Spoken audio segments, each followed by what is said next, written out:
क्या आप लोग भी यूट्यूब में शनि और राहु के कंजक्शन की वीडियोस और उनकी रेमेडीज हम क्या क्या करें उसके लिए परेशान हो चुके हो? पिशाच योग क्या है, ये हमारी कुंडली में कैसे काम करेगा? ज़्यादातर लोग आज बहुत ज़्यादा लोग घबराए हुए हैं।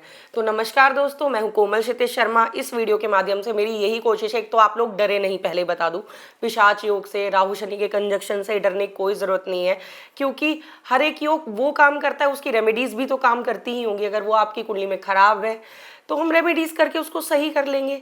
तो आज मैं एक ऐसे स्त्रोत्र के बारे में आपको बताने जा रही हूँ जो पढ़कर आप कितना भी आपका राहु शनि कंजक्शन खराब हो या खराब भाव में बैठा हो, जिन लोगों की 7.5 चल रही है, शनि की ढैया चलने वाली है अभी, ठीक है, महादशा है, क्योंकि मैं आपको बता देती हूँ जितने भी लोग हैं इस दुनिया में, कहीं ना कहीं शनि हमारे ऊपर देखिए असर देते ही देते हैं। और 33 से 35% लोगों के ऊपर हाल फिलहाल में ढैया, 7.5, महादशा, है ना, अंतरदशा, प्रेतंत्र में कहीं ना कहीं शनि हमारी कुंडली पे असर डालते ही हैं। तो ऐसा कौन सा ऐसा स्त्रोत्र है जिसको पढ़ने के बाद आपको रिलीफ मिलना शुरू हो जाएगा? जी हाँ, उस स्त्रोत्र का नाम है दशरथ कृत शनि स्त्रोत्र।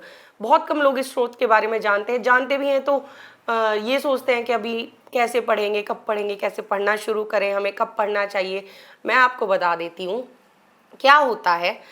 जो भगवान राम थे, उनके जो पिताजी थे राजा दशरथ, उनके द्वारा ये स्तोत्र लिखा गया है और इसको हमें पढ़ना चाहिए ही चाहिए। 7.5 में, ढे में, सब में पढ़ो। जिनका शनि खराब है वो सैटरडे पढ़ लो।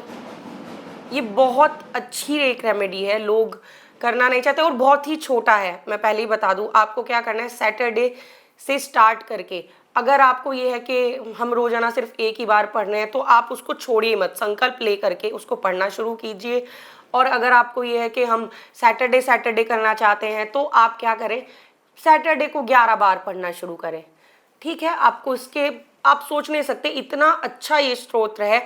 जब ये स्तोत्र एक्चुअल में लिखा भी क्यों था राजा दशरथ ने, जब क्या होता है, जब शनिदेव रोहिणी नक्षत्र का भेदन करने को होते हैं, ठीक है, तो उस टाइम क्या होता है, 12 साल का अकाल पड़ता ही पड़ता है। किसी भी राज्य में, देश में दिक्कतें आती ही आती हैं। तो उस टाइम जब ये बात राजा दशरथ को पता चली कि मेरे साम्राज्य में भी ऐसा कुछ होने वाला है, अकाल पड़ने वाला है, सबसे पहले वो क्या हुआ, वो तैयार हो गए शनिदेव के साथ युद्ध करने के लिए।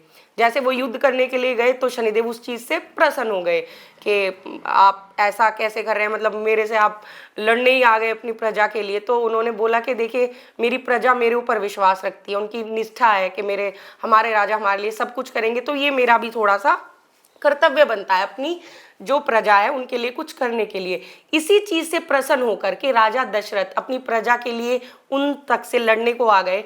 उन्होंने उन्हें बोला कि ठीक है, मैं आपको परेशान नहीं करूंगा, लेकिन जैसे उन्होंने, एक तो उन्होंने स्तुति, जो दशरथ का शनि स्त्रोत्र है, उस टाइम जब वो लड़ना है, उसके बाद उन्होंने कहा शनिदेव ऐसा नहीं, थोड़ी सी उनकी जो है विनती करी उनसे। उसी टाइम उन्होंने दशरथ का शनि स्त्रोत्र लिखा है।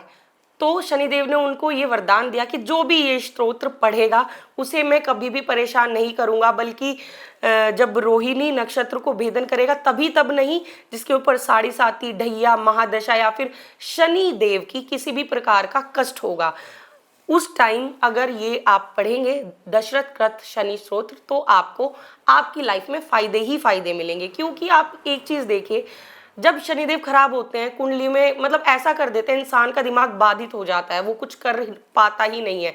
डिप्रेशन अलग हो जाता है, एंजाइटी अलग हो जाती है, ऑफिस में पॉलिटिक्स चलती है, घर में कलेश होता है, हर तरफ से जो है शनिदेव का काम है वो कि मैं तो उसको परेशान करूंगा ही करूंगा।